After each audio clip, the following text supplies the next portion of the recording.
Trading Greeks में आपका स्वागत है। और ये एक्सेल ट्यूटोरियल की सीरीज़ चल रही है और आज के वीडियो में हम देखेंगे कि सेल रेफरेंस और डेट टाइम क्या होता है। प्रीवियस वीडियोस में हमने बेसिक्स को कवर किया। बेसिक्स को कवर करने के बाद अब हम फंक्शंस में आ चुके हैं। फंक्शंस में हमने प्रीवियस वीडियोस में count and sum, count if और सम इफ़, उसके बाद लॉजिकल फंक्शन क्या होते हैं वो कवर किए हैं। आज के वीडियो में हम कवर करेंगे सेल रेफरेंस क्या होता है और डेट टाइम कैसे सेट होता है। ये दोनों ही बहुत ही बेसिक हैं। यूजुअली देखें तो जो सेल रेफरेंस होता है, सेल रेफरेंस जो है वो 3 प्रकार के होते हैं, रिलेटिव, एब्सोल्यूट और मिक्स्ड। मैं आपको बताना चाहूँगा कि ये जो एक्सेल की जो शीट आपको दिख रही है वर्कबुक, ये वर्कबुक में निफ्टी बैंक का जो है प्राइस डला हुआ है और ये प्राइस 2007 से लेकर 2021 15 अप्रैल तक का डेटा इसमें है। तो इस डेटा में आप देखेंगे कि ओपन, हाई, लो, क्लोज है। तो हम कोशिश ये करेंगे कि पहले अंडरस्टैंड करेंगे कि रिलेटिव, एब्सोल्यूट और मिक्स्ड क्या होता है। तो रिलेटिव जो होता है, रिलेटिव सपोज़ करिए कि मैं एक फार्मूला यूज़ करता हूँ। मैंने ये ओपन एंड हाई को नहीं, हम हाई माइनस लो करते हैं। ये मैंने हाई माइनस लो किया। अब यहाँ पे जो वैल्यू आ रही है, हाई से लो को लेस कर रहे हैं, तो 134 आ रहा है। जब मैं इसको स्क्रॉल डाउन करूँ या सिंपली मैं इस फार्मूला को इन पर्टिकुलर सेल्स में कॉपी करूँगा, तो ये जो फार्मूला है ये स्लाइड हो रहे हैं। स्लाइड मतलब आप देखेंगे कि इसमें जो था से जो रो 2 थी, 2 नंबर की रो का सेल लिया गया है, जबकि इसमें जब मैंने स्लाइड किया तो ये 3 को ले लिया। तो ये जो होता है ये रिलेटिव होता है। इसमें क्या होता है कि आपको फार्मूला लगाने की ज़रूरत नहीं होती है, सिंपली आपने एक जगह पर फार्मूला लगाया। अब आप उसको डबल क्लिक करके स्क्रॉल डाउन करें या नीचे तक पूरा लेकर जाएंगे, जहाँ तक आपकी शीट है वो पूरा का पूरा फार्मूला ऑटोमेटिक सेट होता जाएगा। ठीक है, तो ये होता है रिलेटिव का। अब एब्सोल्यूट क्या होता है? एब्सोल्यूट वो होता है जो इस पर्टिकुलर फार्मूला को हम कहीं भी सेल्स में लगाएंगे तो ये पर्टिकुलर सेल को ही मैप करेगा। जैसे कि मैंने सबसे पहले हाई लिया, हाई के बाद मैंने लो कर दिया और फिर मैंने एंटर किया तो ये वैल्यू आ गई।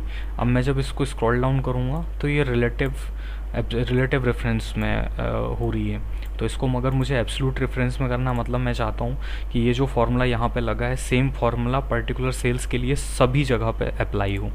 ठीक है, तो मैं क्या करता हूँ, मैंने ये लिया और उसके बाद इन दोनों को मैं फ्रीज करूँगा।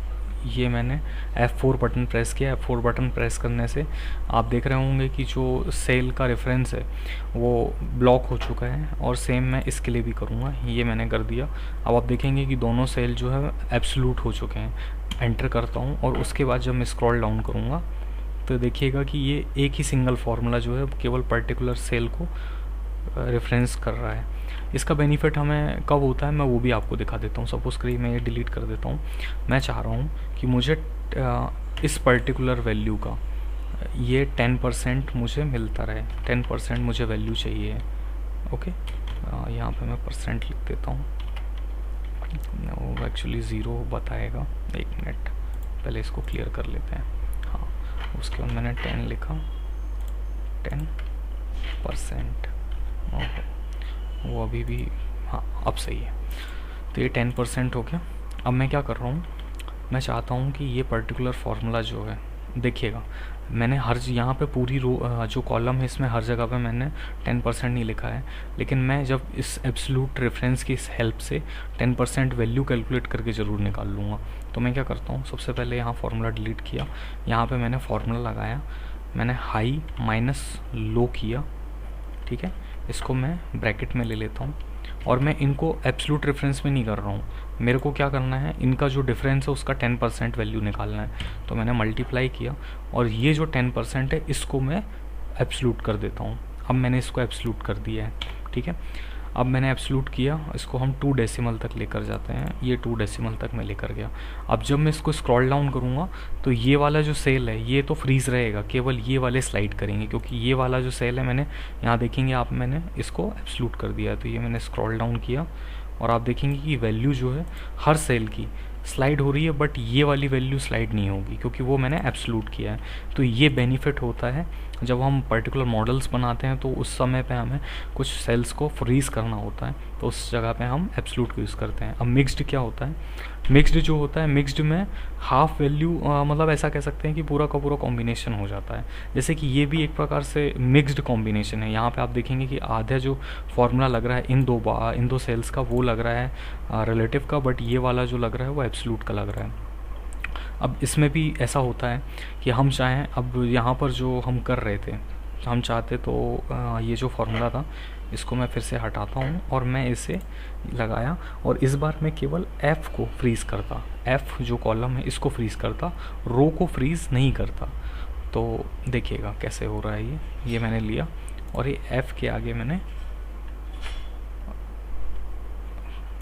ये 2 को हटा दिया। ठीक है, अब देखते हैं और एंटर। अब होगा क्या कि जब मैं इसको स्लाइड करूँगा तो वैल्यू गलत आएंगी। आप देखिएगा कि ये F2, ओके सॉरी, मुझे जो था मैंने गलत कर दिया। मुझे इसे फ्रीज़ करना था, मतलब मुझे रो को फ्रीज़ करना था, मैंने कॉलम को फ्रीज़ कर दिया। तो हम क्या करेंगे, सबसे पहले हम सेल को सिलेक्ट करेंगे और उसके बाद हम इसका रो जो है, रो क्या है, रो 2 है, तो 2 को करने के लिए मैंने डॉलर का साइन लिया। अब मैंने रो को फ्रीज़ कर दिया है और कॉलम जो है, तो अब ये जो रो है, रो पर्टिकुलरली स्लाइड नहीं हो रही है, देखिएगा ये। लेकिन अगर जब मैं यहाँ पे फार्मूला को इस तरफ स्लाइड कर रहा हूँ तो ये जो है स्लाइड करेगा, क्योंकि हमने रो को फ्रीज़ किया है, कॉलम को फ्रीज़ नहीं किया है। तो कॉलम स्लाइड हो रहे हैं बट रो जो है फिक्स है। ओके, तो इस तरीके से ये काम करता है। तो मिक्स्ड फार्मूला भी हम कह सकते हैं ये इसी टाइप का होता है। तो मिक्स्ड फार्मूला के लिए भी मैं बता देता हूँ।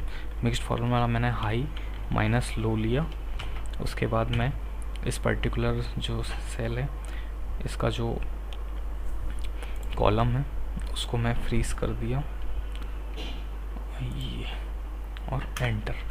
अब आप देखेंगे कि जब मैं इसको स्क्रॉल डाउन करूँगा तो ये पूरी तरीके से वर्क कर रहा है। ठीक है, तो ये होता है रिलेटिव, एब्सोल्यूट और मिक्स्ड। अब हमें दूसरी चीज़ समझना है कि डेट टाइम क्या होता है। डेट टाइम को हम कैसे यूज़फुल वे में काम कर सकते हैं। सपोज़ करिए कि मेरे सामने डेटा पड़ा हुआ है। अब कई जगह पे फॉर्मेटिंग अलग अलग होती है, कुछ जगह पे कस्टम फॉर्मेटिंग होती है।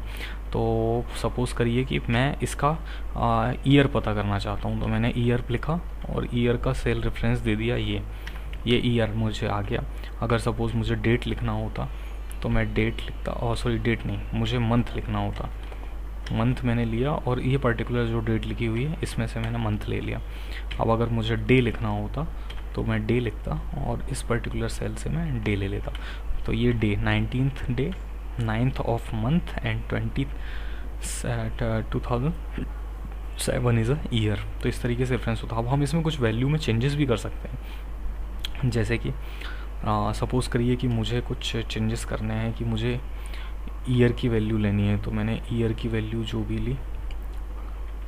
सपोज़ करिए कि मैं क्या चाह रहा हूँ कि इसमें कुछ चेंजेस हों डेट में, मुझे डेट को चेंज करना है, डेट को बढ़ाना है। तो सबसे पहले मैं क्या करूँगा, मैं डेट लूँगा, फिर उसके अंदर मुझे ईयर लेना होगा, तो मैंने ईयर लिया। अब जो भी वैल्यू आएगी ईयर की उस पर मैं 5 ईयर उसको एक्सटेंड करना चाहता हूँ। फिर मैं मंथ को लूँगा, मंथ को लेने के बाद मैंने फिर से सेल रेफरेंस सेम दिया, ब्रैकेट क्लोज किया, और फिर मैं 5 मंथ भी एक्सटेंड करना चाहता हूँ। एंड देन फिर मैं डे लिया, डे के अंदर भी मैंने सेम सेल का रेफरेंस दिया और उसके बाद मैं उसे भी 5 डे तक एक्सटेंड करना चाहता हूँ। फिर मैंने फाइनल ब्रैकेट क्लोज कर दिया। जब मैं एंटर करूँगा तो वो 5 साल 5 दिन और 5 महीने का एक्सटेंशन जो वैल्यू आ रही है वो आ रही होगी ये 25 फरवरी 2013। सो इस तरीके से हम इसका बेनिफिट करते हैं और ये बहुत यूज़फुल होता है। एक्चुअली मैं ये सेल रेफरेंस बताता है। और सपोज़ करिए कि इसमें एक ऐसा इनबिल्ट फंक्शन होता है कि अगर मैं नाउ लिखूँगा, नाउ अगर मैंने ये ब्रैकेट क्लोज किया, एंटर किया, तो मुझे आज की डेट आ गई। आज क्या है, आज 16 अप्रैल 2021 है। तो इस तरीके से ये काम करता है। अभी हम आगे की सीरीज़ में भी टेक्स्ट को कैसे मैनिपुलेट करते हैं। टेक्स्ट को मैनिपुलेट करने के लिए आज मैं इस सीरीज़ में छोटा सा एक एग्जांपल दे देता हूँ, कॉन्कैटिनेट। कॉन्कैटिनेट एक ऐसा फॉर्मूला होता है, फंक्शन है जो क्या करता है कि 2 टेक्स्ट स्ट्रिंग्स को कनेक्ट करता है। तो सपोज़ करिए मैं लो एंड क्लोज को मर्ज करना चाहता हूँ, तो मैंने लो सॉरी, लो मैंने सबसे पहले मैं कॉन्कैटिनेट लिखूँगा, फिर उसके बाद मैं लो लिखूँगा और सेकंड वाला जो भी होगा क्लोज मैं उसे लिखूँगा, तो ये लो क्लोज हो गया। बट सपोज अब if I want to give the, तो मैं कॉन्कैटिनेट करूँगा, फिर से मैंने सेलेक्ट किया। अब मैं दो कोट लूँगा, कोट के बीच में मैं स्पेस दूंगा ताकि एक्चुअल वैल्यू जब आए तो उसमें भी बीच में स्पेस हो। एक कोट को क्लोज करने के बाद में मैंने कॉमा लगाया और फिर से मैंने क्लोज लिया और ब्रैकेट को क्लोज कर दिया, तो आप देखेंगे ये दो वैल्यूज़ के बीच में एक स्पेस आ चुका है। तो इस तरीके से काम करता है। या इस सेम शीट को मैं आपको डिस्क्रिप्शन में दे दूंगा, उस लिंक को विजिट करके आप इस शीट को डाउनलोड कर लीजिएगा। एंड और भी इंटरेस्टिंग वीडियो देखने के लिए आप इस चैनल को सब्सक्राइब कर सकते हैं, अपने दोस्तों को रेकमेंड कर सकते हैं। जो चीज़ें अभी हम एक्सेल में कर रहे हैं सेम चीज़ें हम फिर पाइथन में करेंगे, और डेटा को कैसे मैनिपुलेट करते हैं ताकि उससे एक हम अच्छा फिगर आउट कर पाएँ कि कैसे क्या एनालिसिस किया जाता है। तो वो वीडियोज़ भी मैं आने वाले समय में अपलोड करूँगा। And thank you so much.